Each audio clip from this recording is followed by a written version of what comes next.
Thank you. Next up, we have Michael Leahy representing the Irish Freedom Party, and he hails from Clare. Thank you, Chairman.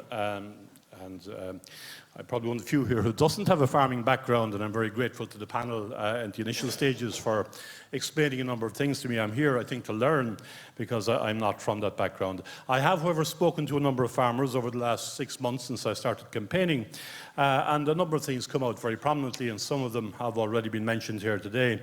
The first is a lack of trust in the Department of Agriculture, coupled with a resentment at the extraordinarily complex reporting arrangements that are imposed on farmers, largely from Brussels. That's been repeated over and over already tonight. The second is the manifest unfairness of what appears to be price fixing in the beef and rendering industries. I believe the latter needs to be dealt with as a matter of urgency. I should point out that there's certain phrases that are used in connection with farming that I'm not in agreement with.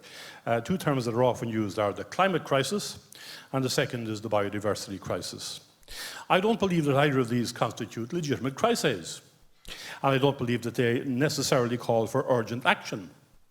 I'm very sceptical on the position in regard to limits on carbon emissions, and I believe the EU position in adhering to the Paris Climate Accords is not in the long-term interests of Europe or of Ireland.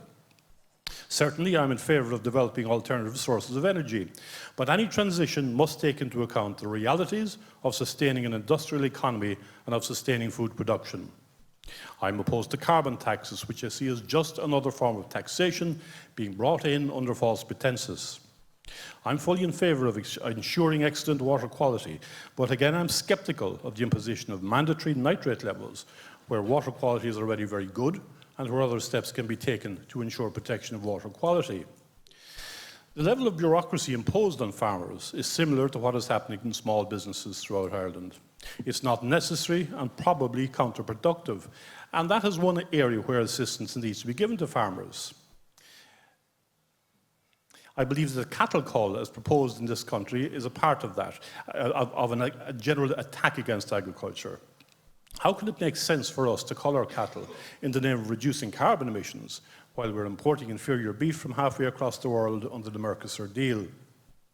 It appears to me that farmers and the whole agricultural industry are under a long-term attack from the European Union. Recently in Holland, the government seemed intent on taking land from some of the most productive farmers in the world in order to make way for the provision of housing. They justified it on the basis of meeting climate targets. They got their answer from the Dutch electorate. There is the issue of food security, and it is under attack from ideologues in the European Union. In regard to the proposal for rewilding and rewetting of productive land, this seems to me to be unnecessary and short-term.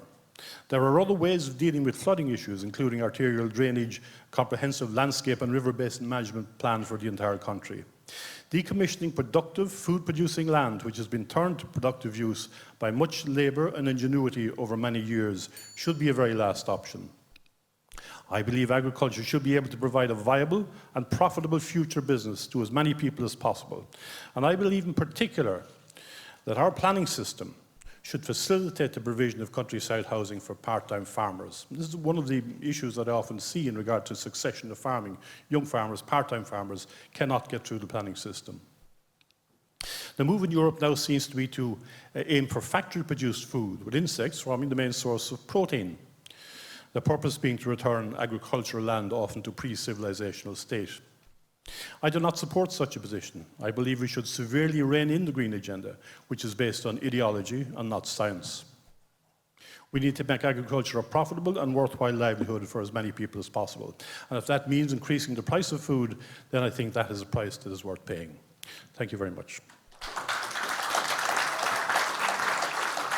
Thank you, Michael. Next up we have